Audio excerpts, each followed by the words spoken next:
Just as in the 20th century, you might decide that you want to run away and fall apart. The difference is that in the 19th century, before you were to sea, you would have had at least some understanding of what the element was that you were dealing with, and you would have perhaps learned to swim. The thing is that there is no manual for how to cope with pain. So you'll get some otherwise likable young person who has done one good comic book, one good film, one good record, who is suddenly told that they are a genius and who believes it, and who runs out sort of laughing and splashing into the billows of celebrity, and whose heroin-sodden corpse is washed up a few weeks later in the shallows of the tabloids.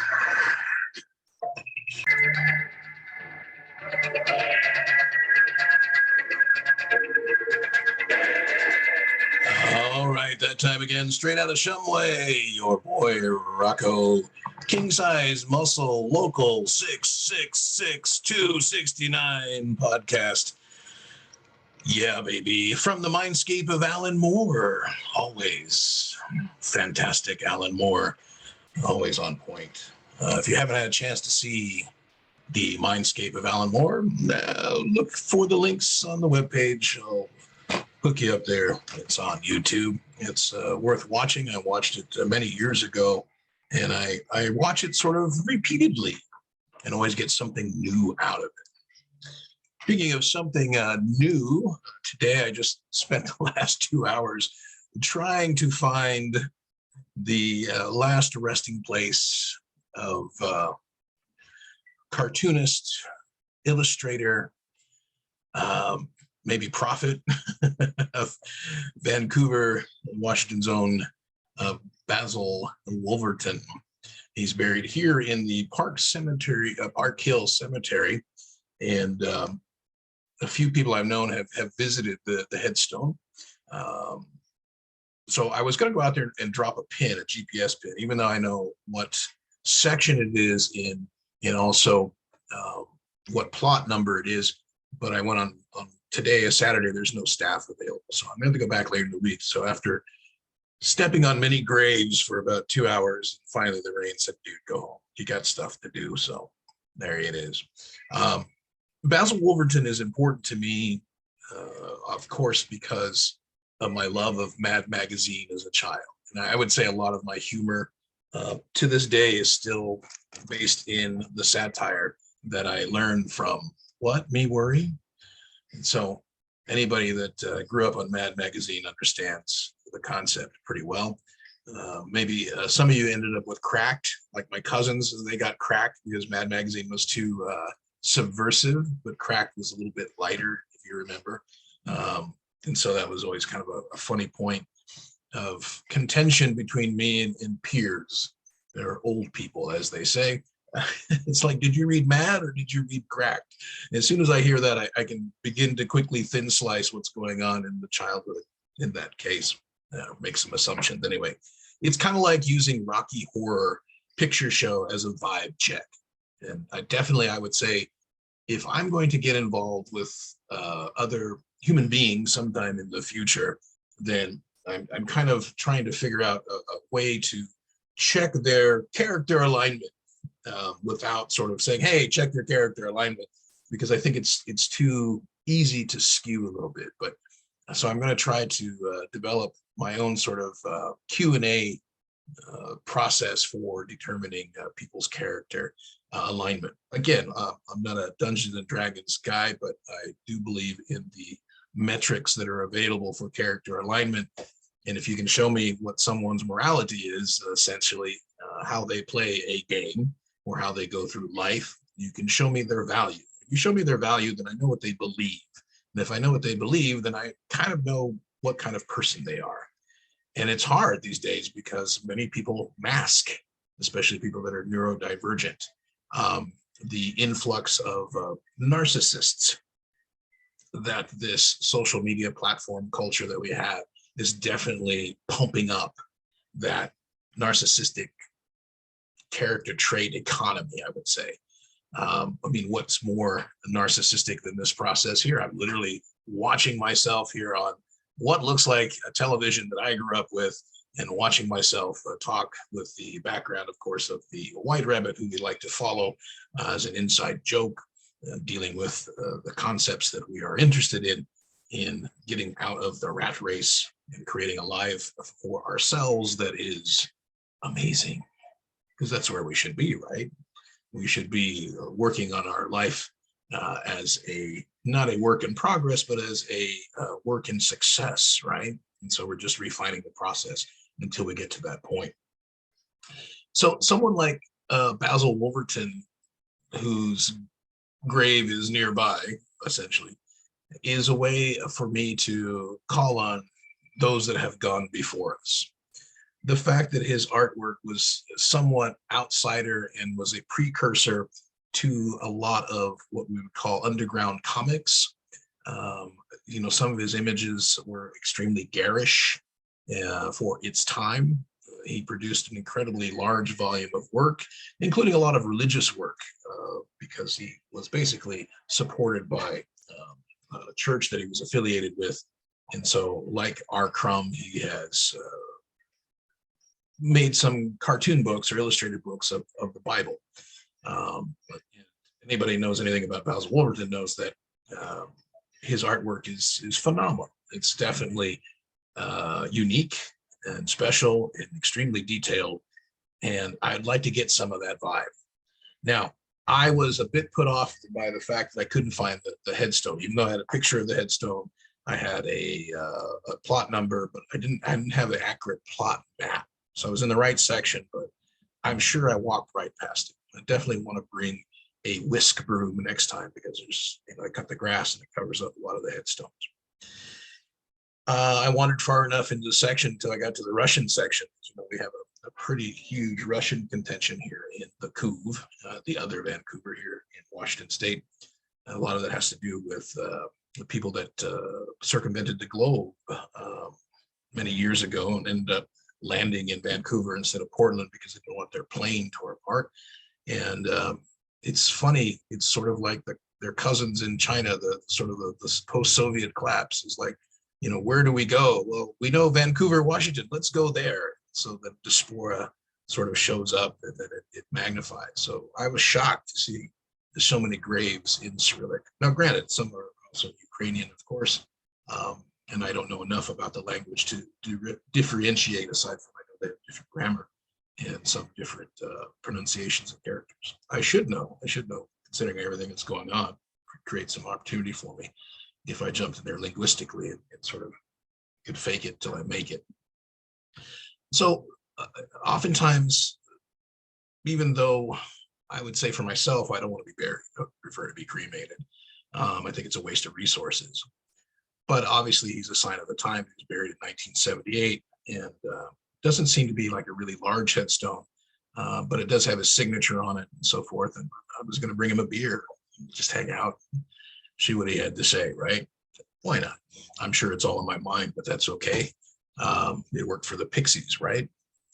The other thing that we do on Saturdays is sip and sketch at Mon Ami Cafe here on Main Street.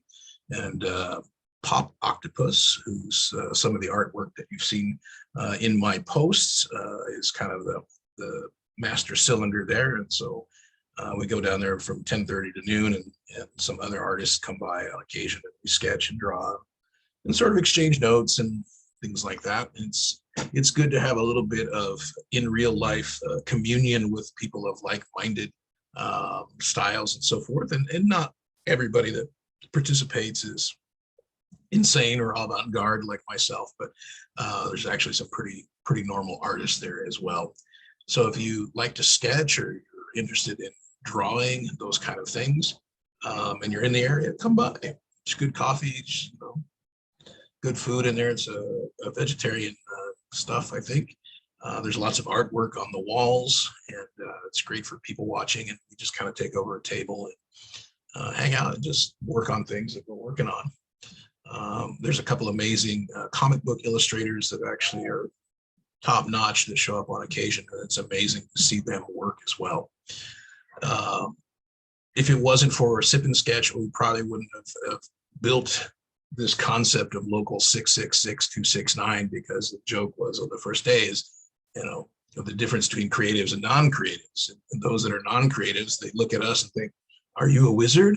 And so that went to the meme, and from the meme, I said, well, why wizards? We need to have witches too, right? And warlocks and sorcerers. So, well, geez, let's make the umbrella even bigger. So we just called it Local 666-269. You know, like a guild, right? Like a union, organization, strength in numbers.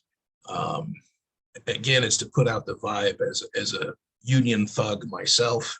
And, you know, I prefer only working union jobs because I think you need to have a contract with your employer, what you're going to do and what they're going to do. And that has to be an agreement because I always make more money on those kind of gigs. And so it's what needs to happen, especially now in our current economy and situation. But I think people are so buffaloed and bullied by the moral traffic lights of being homeless and everything else that they are sometimes afraid to tell their boss to kiss their ass. I've probably have walked off more jobs in my lifetime than most people. Probably Bukowski might be the only other person that might be ahead of me when he did work before he was sponsored by his publisher. Not that I was an alcoholic or anything like that. It just, I could perceive oftentimes situations where when you work for somebody, not only are they training you, you have to train them. And it's no different than any other relationship of, you know, what you're willing to sort of do and what you're willing to put up with and so forth. And oftentimes people that are ass clowns that are supervisors or bosses or whatever else are actually not very good leaders per se. They might be micromanagers or power trippers or somebody that got pushed up before they were ready. And oftentimes they try to rain down on those things that maybe are a bit different or something like that. Now, because I'm always in a constant state of either putting on weight or taking down weight, and I have to eat on a certain schedule. And so if I'm doing something for somebody, you know, I don't let that interfere. And so there's been times in the past where somebody said, hey, you can't eat here at this time. You gotta go take a break or whatever else. I'm like, well, I'm not doing that. This is nutrition. This is my body. If you want me to hold down this spot, then this is how it's going to be. And sometimes people are okay with that. They understand. Oftentimes people, especially here in Washington State, when I was here about 6 years ago, I had a guy tell me, well, you know, it's a right to work state. I said, well, fuck, then it means it's a right to quit state too, motherfucker. So either talk nice or you're going to be driving this fucking truck tonight, as I was driving a truck at the time. Panel van, actually, I should say. So again, it's one of these things where you get some sawed off little shit that wants to, you know, try to run you around because, you know, he goes home and his wife beats the shit out of him. So when he comes to work, he got to off put that I'm the big boss. That LDE comes out, you know, as he pulls up in his big old truck. Mm-hmm. So yeah, don't work for people like that. If it's not your culture, it'll cause you a lot of problems. Why are we dark here, folks? Light it up. So anything that you can do to compose some sort of construct of your own making related to your creativity, whether it is practicing something like the craft or spirituality, maybe religion, some nature of a belief system, I think is important. Because if we are going to break down our being or our essence into a spiritual body, like the soul or whatever else, the energy, into the physical body, but there's sort of an external physical body and an internal physical body. Obviously, the internal is on autopilot. It's controlled mostly by the hypothalamus. It is sort of what we are given through our genetics as a species, and it actually has a lot in there, especially the genetic code that we're not aware of. The sort of outer physique, we have a little bit more control over. We can apply different sort of principles like muscle hypertrophy, you know, putting on muscle, recomposition, either gaining weight, taking weight off, those kind of things. You can see I'm kind of flexing my shoulders and traps because they're really starting to come in as of late because I've been concentrating on them, trying to build up that mind-muscle connection as I'm doing it. It's not one of my sort of habits, even after all these years of throwing around weights since I was probably 12 years old. So I definitely have got some old ass muscle memory in some areas. being in junior high and moving refrigerators and stuff for my old man, definitely, put some bulk on me. And so when I first got into high school, they wanted me to play football. I was already kind of beyond that aspect. you know. Um, I had a bad experience in junior high with a jock strap situation where, I was staying with my mom and my stepdad at the time, and we were super poor, and so in order to participate in the sporting event, I had to have a jock strap. So I didn't even know what a jock strap was. That's how sheltered I was. In this case, I think hell, I might not even have underwear at that time. I barely had socks. I think I had a pair of cowboy boots or combat boots that I used to wear. The wrong side of the tracks. Growing up rough, and so I remember the fucking coach being pissed off at me for not having a jock strap. And that really kind of stuck with me. It's like, dude, I just fucking played my fucking heart out here in the field and, did really well. And you're mad because now I'm taking a shower and I didn't have a jock strap. What the fuck is that about? So I had already sort of began to get apprehensive about organized sports because of the mentality that's sometimes involved. That's why I gravitated to things like weightlifting and martial arts, where, you're a one-man gang. The team is you, and the coach oftentimes is you. It's on you in that case. A bit selfish, sure, but you have to develop those systems that work with your capabilities, whether you're on medication or not for ADHD. And obviously, I went diagnosed for nearly over 50 years. Definitely probably started showing signs about the time my parents got divorced. A lot of it is probably trauma response as well.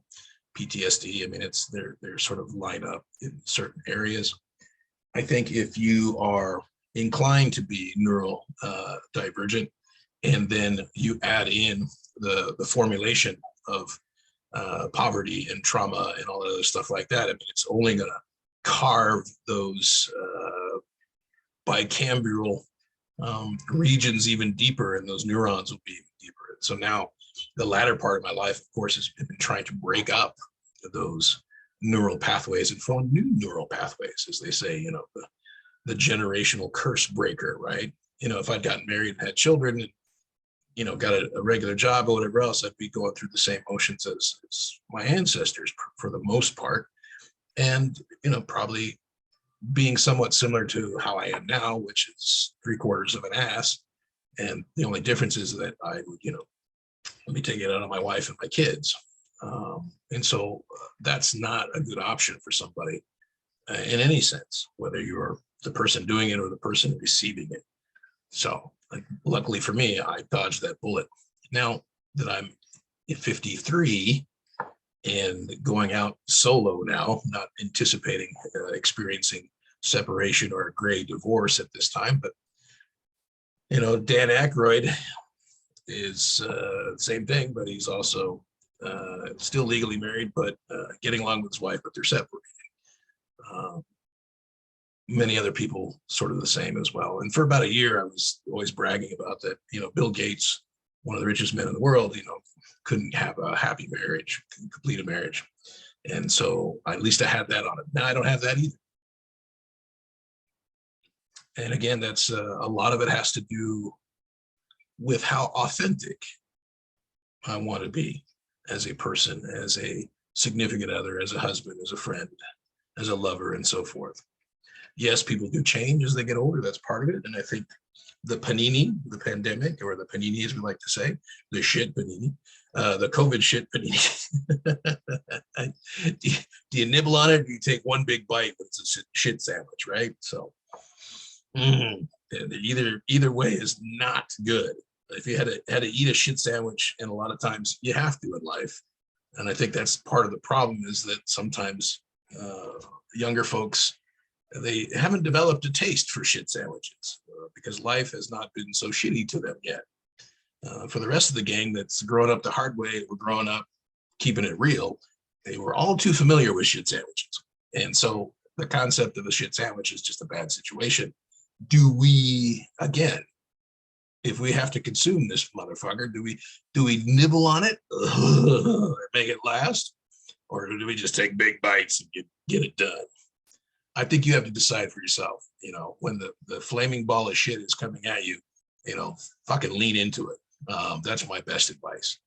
I've been in some pretty hairy situations in my lifetime because, as people said, man, you've kind of lived. And I said, yeah, I have, because I wanted to. And so I put myself in those lowest situations, and those things that were sketchy, dangerous, whatever else, putting myself in harm's way. You just lean into it and say, I'm going to get out of this. I'm going to survive this, just out of spite sometimes, just even to spite yourself.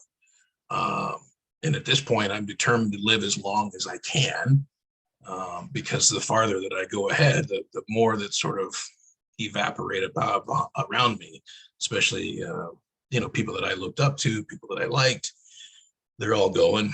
A lot of the peers that I grew up with, they're sort of already gone because they, never sort of got out of the situation they're in, and they just grew up with a lot more stress and pesticides and everything else. Cancer runs pretty high in a lot of people that I went to high school with. And you don't have to be Aaron Brockovich to make the connection between the farming and the chemicals that are in the valley where I went to high school, and then the amount of disease. I can't believe there hasn't been a class action or a civil suit.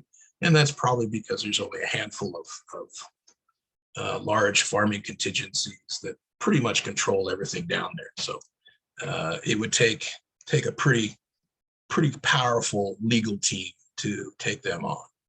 And it will happen eventually, because people will realize that the reason why they have so much disease and so forth in that area is because of what they've been putting into the land and the water and so on. So it is what it is. And so you don't have to take it. You can always push back.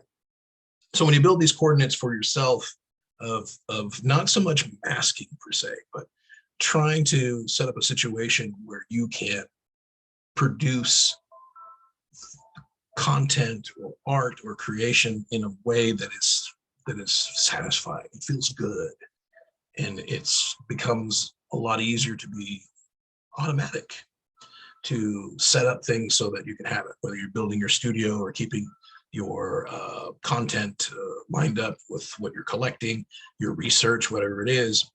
And once you focus just on that, then it gets easier to sort of replicate it.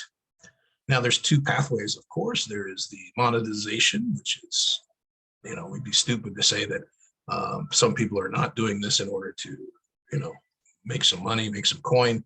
How much is enough? A little bit more. And so if someone appreciates what you make and they are willing to pay for it, and if you're good at what you're doing, then I'd say get it.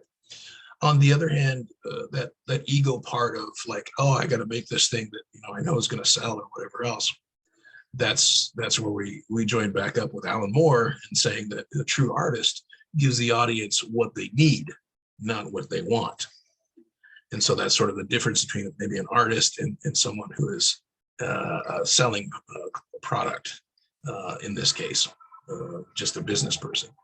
I think you can ride both horses. I really do. And I think you kind of have to in some stages of the process, meaning that, if you can sell some stuff on the side that people like and they want, then if you get the process down where you get, sort of as my buddy Pop Octopus says, make the sausage, where you just churn it out and you're getting it out there and been able to sell it. On the other hand, your stuff that flows through you, the stuff that comes from the muses or comes from the ether, that comes through your antenna and ends up on your canvas or your screen or in your musical instrument or whatever else. Anybody that's touched that knows exactly what I'm talking about, how juicy that is. You are just a conduit for the words, for the lyrics, for the music, for the images, whatever it may be. You are the one that is the carrier, that bringing it into the world. And that's an awesome feeling, especially when people also gravitate to it or respond to it. Then you realize that message wasn't just for you, it was also for the audience. As we said, giving the audience what they need, not what they want. And sometimes the audience needs to be shaken up. Sometimes the audience needs to be punched in the fucking face. They're kicked in the ass. And sometimes they need to have some aftercare. They need to be cuddled and held. That's really sort of up to the audience now, isn't it? So anything that we construct in this realm of maybe what we consider the art for ourselves, or art for the sake of art, not money or fame or fortune or that shit, we maybe have a tendency to hold it up to a higher sort of standard in the way that we process it, the way that we produce it. If that's the case, then we'd have to sort of allow ourselves to make those happy mistakes, especially if we are transmuting the creative power or force or energy through us as the conduit. And sometimes it will not be exactly perfect. There can be many affective variables, just like in learning language. There could be things that maybe prevent you from acquiring the full effect. Could be things like the crosstalk or cross noise or influence. People that work with watercolors sometimes have a lot of happy accidents because maybe their paint is too runny, too much water, or vice versa, maybe not enough. And you have to sort of adapt in real time with what you're doing as a painter or an artist in that case. Same thing for myself in digital design. Oftentimes, happy experiments often will yield the best results. But that's because I'm willing to explore. And going through the exploratory process is extremely useful because it allows you to perfect maybe your skills in other areas. It also allows you to go on a sort of quest, a journey for yourself of discovery of what you will and won't accept. I know a lot of people are apprehensive about art in the sense that they don't feel comfortable enough with their ability. Don't let that stop you in any of these things.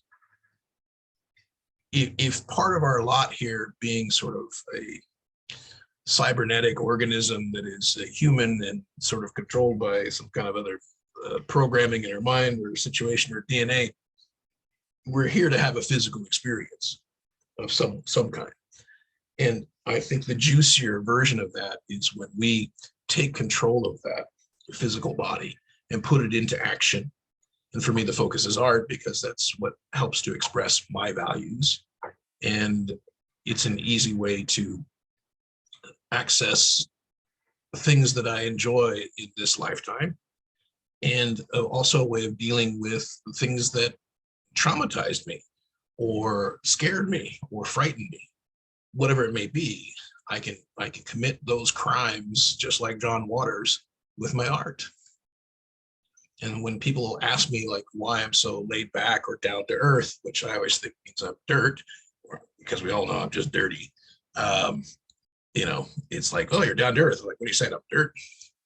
It's that center of gravity that I've developed for myself that I can project because of the fact that I have a direction for myself as an artist, in the sense that I want to produce things that are needed by people, and also giving some people what they want.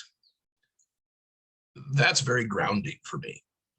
As crazy and as frustrated as I can get sometimes, I will say that I am a lot more relaxed as Han Solo now. I'm sure that is a placebo effect in my mind because I'm not changing my behavior around my ex-wife at any given time to adjust, or walking on eggshells in my own house. Again, it's all my doing. I take complete responsibility, whether or not she has narcissistic traits.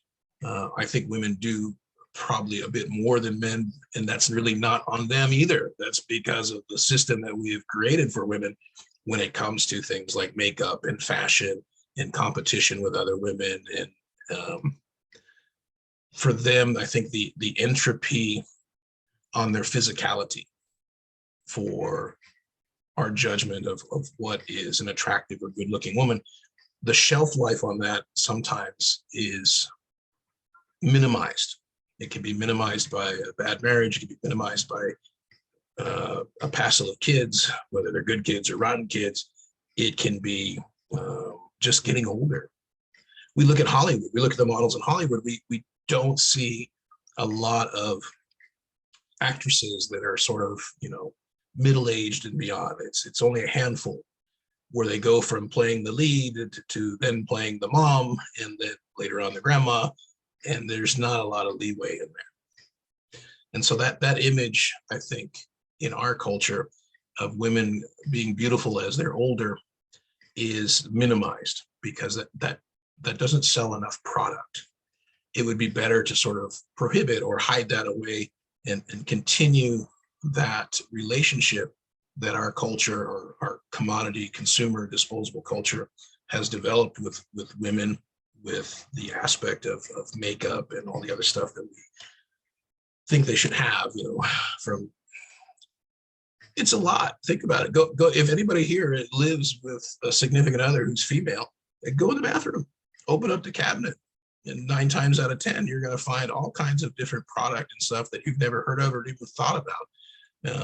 As most sort of males are a bit myopic in our vision, out of mind, out of sight, so we just don't see those things. Hell, I was with my wife for maybe 4 years before I realized she colored her hair. It never occurred to me. I just always thought that was the color of her hair, right? Another lady that had come over, she was an American teacher teaching in Taiwan, a friend of mine, because Taiwan was one of the places we're thinking about going. She came out of the restroom and then started asking my wife about the hair color. And hell, it never occurred to me that was hair color in there. That's how clueless I am about these things because it didn't involve me, right? So there's a lot of pressure, I think, that's put on the female side of the population. So I'm happy when I see the rough and the ready, the natural, the mom bod, the power lifter, the strong woman, the athlete woman, the down and dirty woman that's doing her thing. Otherwise, if they're going to do the makeup thing, then I want the other extreme. I want the sort of the cosplay effect, like overdo it, right? So this is an indication of my sort of style about things, right? It's either very subtle or fucking in your face. I'm like climate change. I'm extreme, and it's just the way that I have been, and perhaps that puts me into too much of a deeper binary response to a lot of things. But again, I'm giving you my sort of understanding or exposition from my own experience with the women around me and what I've seen as I've traveled around the world and so forth. And again, these are generalities based on my experience. This is not an absolute truth. Your experience may differ. And in fact, I hope that it does differ, because that means that you could tell me something different. But in my general assumption is that there is a lot of pressure that's put on, obviously, how women look, to be youthful, to be attractive and so forth. And the shelf life on that is not very kind. The best example I can give you is what's going on like with people in my peer group when they try to do online dating, just what a disaster it is. It's such a minefield of shisty, flaky, shitty people who are obviously not very honest sometimes. And there's an extreme amount of pressure, I think, put on that swath of people in our age group.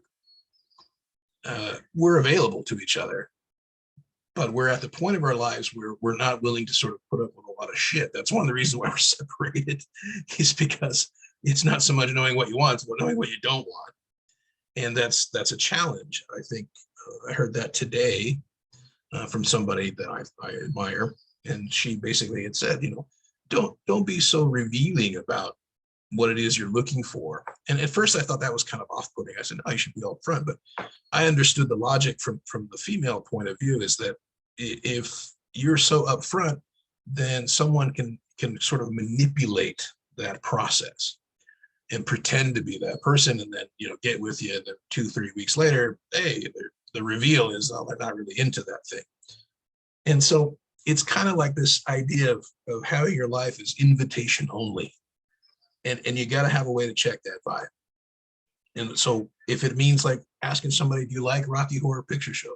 As soon as I say that, I know exactly the kind of person they are, if they know what it is and how they react to it. If they love it, then hey, you're in my tribe. You get it. You're not bugged out by the scale of sexuality. You're okay with Tim Curry dressing in drag, singing that he is a beautiful transvestite from Transylvania. That's very impressionistic shit when you're a teenager and you're sort of like, what am I doing with my sexuality? Like, oh my God, what's going on? On the other hand, it might sort of clear things up for you and say, well, yeah, he looks pretty good, but that's not for me. I'm more focused on what's going on in Susan Sarandon's blouse in this case. Again, it's finding out what someone's ability is to enjoy themselves and how they do it. And so aside from asking about Rocky Horror Picture Show, I might ask again about character alignment and trying to understand how people make decisions when they're dealing with other people. And it's hard, I think, to get that information from people until the situation comes up. And so we have to create sort of scenarios or situations. And I think that's what is missing now from the aspect of dating. When I was thinking about the concept of something like Tinder, not for myself, essentially a relative of mine, she went through a breakup. She's much younger. She's in that demographic. And so, of course, you could jump on Tinder and, it's meet up, fuck festive, Lollapalooza, right? Something like that. Not necessarily, but it's definitely for hooking up. And I thought, yeah, they're probably not dating. It's not, it is Netflix and chill. If you're lucky, you get fucking Netflix at this point, because, where can they go? They can't even afford to sort of live on their own. It's not like you can actually host somebody, right? I mean, I'm awesome. I got this whole house to myself. I got cars, and it's the opposite spectrum. I couldn't find somebody with a rock at this point. Well, wait, I'm the rock. I guess I should look harder. And I don't necessarily need to find somebody at this moment because, I'm just freshly separated. But there's that inclination, right? That desire, of course, comes and goes. So I think for young people, the aspect of not being able to sort of date and create those scenarios where you can really find out about somebody, if you just jump right into the sack, then there is no sort of connection per se. And if you're someone who is a saposexual, who believes that the mind or the intelligence or that connection that we can make with people is, equally important for a turn on or sexuality. And I think for a lot of women, they're wired that way. That's why erotica is very effective. That's why being able to have good communication skills or be able to communicate effectively or somewhat differently in a way that's interesting is important. People will say, geez, Rock, you've always been a fat fuck, but you always have girls around you. Well, one, because I enjoy hanging around them and I enjoy talking to them and chatting up and listening to them. And sometimes, of course, that would turn into something else. In my early 20s, I was a monkey trying to gather up all the coconuts. It wasn't unheard of that I would be, seeing multiple women at the same time.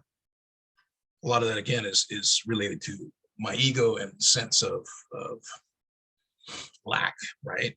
And so it makes me sort of greedy in that sense that I want that attention because that's been missing in my childhood aspect. And not a lot of motherly love or nurturing or female love. And so I'm always looking for it. I'm always looking for that validation.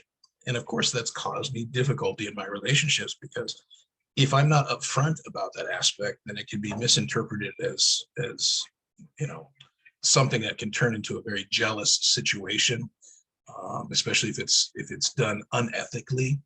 Initially, I was laughing at sort of like this idea of ethical and non-ethical polyamory. And I thought, well, that sounds very sort of Portland kind of hipster, nomenclature kind of stuff. But now listening to other people talk about it, I understand why we need sort of the language to clarify what it means to be someone that might be a poly sort of person when it comes to their partnerships. Now, there's different aspects of that as well. I mean, are they only poly with women or poly with other men or men and women and in between or whatever else we can get a hold of? Are they pansexual? I mean, it's just such the whole spectrum's open now. And how you define that for yourself, I mean, if you want to use the term or the nomenclature, then that might be helpful. But definitely I have to say that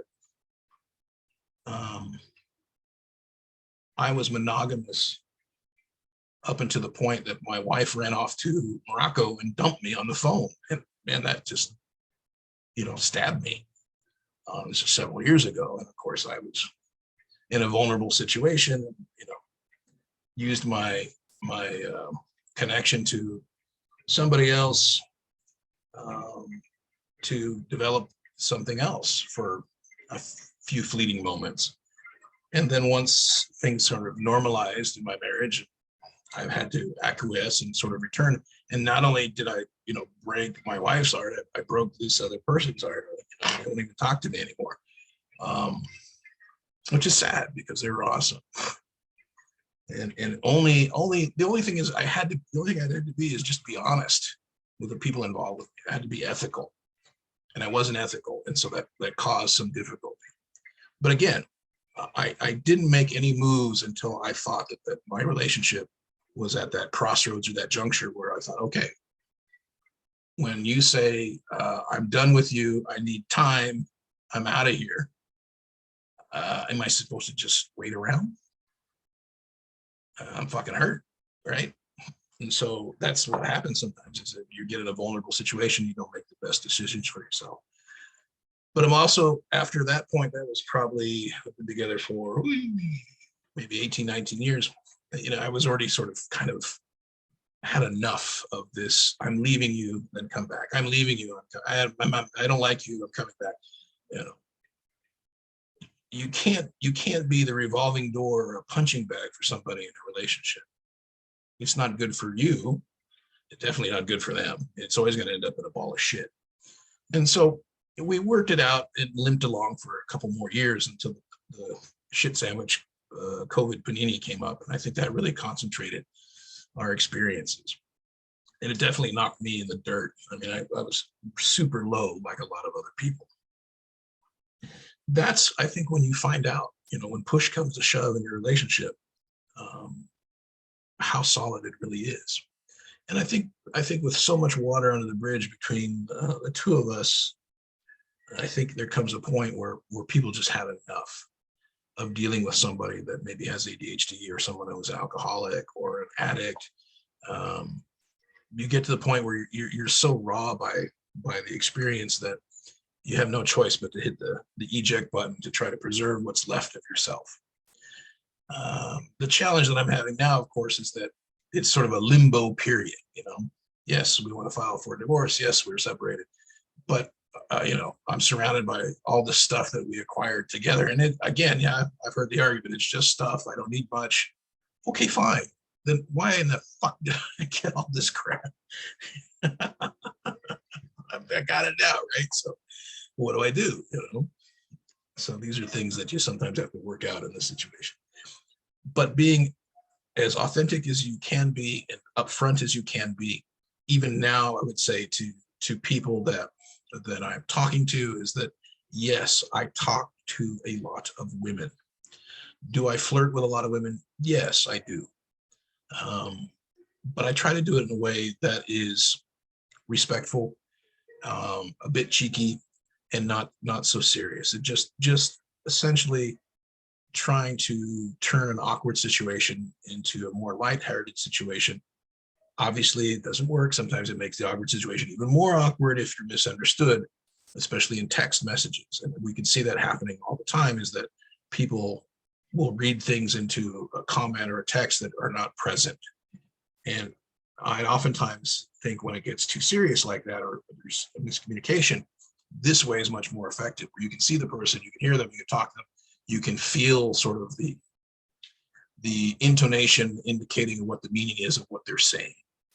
And I think a lot of these trolls that bully a lot of people online, they need that, they crave that, and they're trying to get it, but they're doing it in a really sort of reverse or odd way. And if they do get someone who will engage with them, then they still end up sort of shitting all over them because they don't know how else to do with the situation, because they don't have any experience in that case. I wanted to change. I want sort of this new era of communication and being online to be a lot more engaging artistically and sort of within the kindness itself. And that's the thing that bothers me, is that it seems to be sort of vicious in a way that it doesn't have to be. You know, I mean, do you really get off making shit post comments to people without any filter? And we see this happen with foreigners when they go overseas as well. As I've said in the past, we call them going bamboo when they've just been in country too long, and they're sort of removed from things that have changed. And so you'll meet sometimes older foreigners who've been living in the host country long enough that they've kind of forgotten that the world has kind of moved on. And so they're still sort of stuck in some racist attitudes or some very sort of misogynistic attitudes. And depending on which country or culture they're living in, then that it's probably acceptable. And if it is, they're probably get a free pass or the excuse, well, they're just a foreigner, so they're weirdo. So nobody sort of says, hey, you know, we probably don't say that anymore. Or really, is that your attitude? Is that how you really feel? So the critical thinking component for self-analysis goes away. And so they get stuck, and then they hit a plateau with arrested development. That's another reason why I don't spend a lot of time with foreigners overseas, because one, it's a transitory vibe because people come and go. And so even if you meet somebody that's cool, they'll probably be gone within a year. And so there's some apprehension in that case.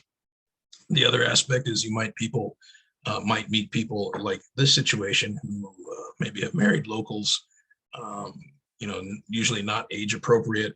Their family life is, you know, not a lot of conversation per se. It's odd for me. It's not something that I was able to do or could do, I think. Although these days, as I'm procrastinating here, doing my daily chores and so forth, yes, it would be nice to have some English could be an option. It doesn't matter at this point. And sometimes I've had that experience where I've worked with people that didn't speak a lot of English, that were actually awesome to work with, because, you know, they just generally cared about what you're doing without really understanding the full ramifications of why you're doing it. They're doing it because they like you. And so what's wrong with that? So I do understand that aspect of it, but do I want to base my next relationship or marriage around that aspect? No, I can't say that I do. In fantasy land, you know, I've always said I don't want to date myself, but I would like to have somebody that has maybe more interests in common with me. My last relationship, I'd say music and travel was a big part of things that brought us together, even though we didn't like the same music or even sort of the same travel destinations, but we were able to teach each other, introduce each other about those things, because again, it was the common thread.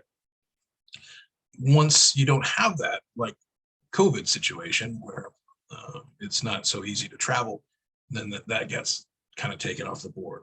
If I'm depressed for a year in the basement of my in-laws, I'm not going to be too interested in music either. So now, if I'm trying to redesign my life where I want to train pretty regularly and pretty heavily my body and my abilities, not only in the gym, but maybe in creativity and content, then I need somebody on that vibe, right? Because that can add to it, as opposed to take away from it. Like, oh, what are you doing? You're wasting your time. You get a lot of negative feedback sometimes because people would prefer that maybe you're focused on them instead of focused on yourself or doing things for other people. And I also understand the reasoning behind that. It's a challenge. When I hear about people in poly or open relationships, that they indicated that obviously there's that infatuation period where, you know, the new playmate comes along, and so the person puts all their focus there and sort of neglects, you know, the main person at home, and so there's a lot of balances in there. So I don't know. That's, even when that option was put on the table for me, I was apprehensive because I couldn't see how it would work out long term. To me, it was just another another piece of baling wire and duct tape on this relationship that probably should have ended a long time ago. But kudos that we tried, and definitely there's a part of me that would still try. But that's probably not a good thing. It's probably just not a good thing. I don't want to be the center of someone else's misery, or at least be in the position where I get blamed for making them unhappy. And so now at this point, if they're on their own, they will have to determine for themselves whether what they're doing is making them happy or they're satisfied. It has nothing to do with me anymore. That's very liberating. I'm enlightened by it because I can just do my shit. It's very intoxicating. It really is. I mean, I kind of probably always did to a certain extent, but then I would jump off and back off.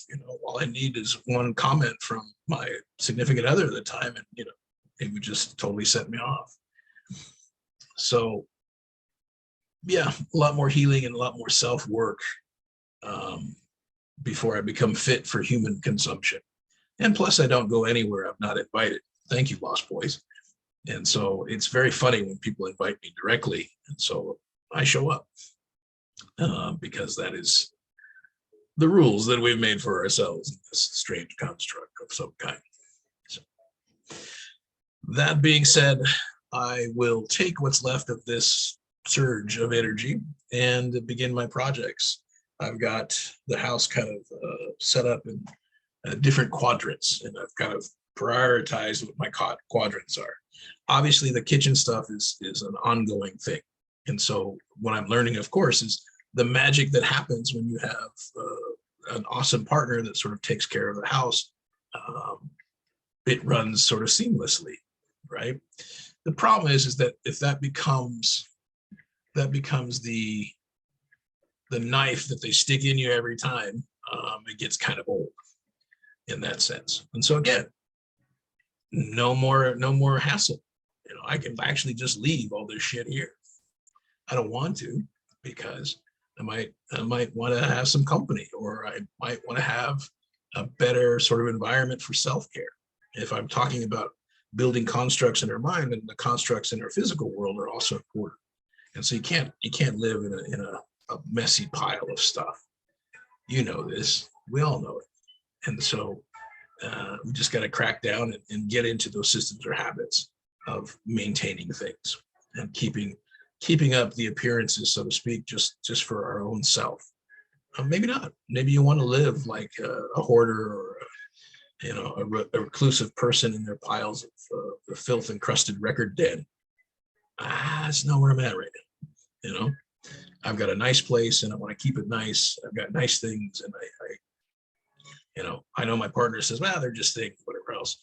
I mean, if I even begin to think about the nice things that I have in China that maybe we'll get here someday in the future, I'm not sure. It's, yeah, it is stuff, and we can't be too attached to it, obviously. But if I'm going to make this work for myself, then why not enjoy it? And if surrounding myself with the little things that make me happy, then I should do that, right? All right. Encourage you to do the same thing too. We will go back out to Park Hill Cemetery maybe later in the week. We'll talk to the staff there and find the exact plot. I do want to still visit Basil Wolverton and keep him out there. Yeah, I was happy to hear that other artists from cartoonist K-Fob, Ed Pisker does the Red Room. He's a fan. I think a lot of underground artists are also fans. And so if you don't know anything about Basil Wolverton, some great clips on YouTube as well. Of course, everything's on YouTube. And some pretty good looking books from Fantagraphics as well, if you want to really go deep dive. Lots on the internet as well. I think what you'll see is some of the same things that I see, which is for the period of time that creation broke, you can see how really far out it was. We're talking, post World War II, doing freaks and sort of things like this. that just amazing ink work that we sort of lose in the digital world now. It's one of the reasons why I still try to monkey around by hand is that, again, you get those happy accidents that can do things that you can't do so digitally, especially like cross hatching in a way that produces grayscale that's effective. So I thought that was pretty astute that those guys had also said something similar in that case. We will continue to give Palava and continue to talk to people and record them and edit down what they have to say and try to push that out there for you guys. I think that's also important.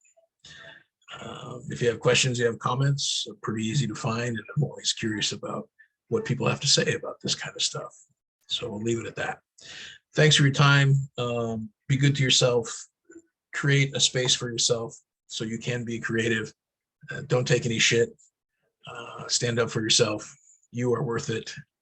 And tomorrow is another day. So carry on. Take care.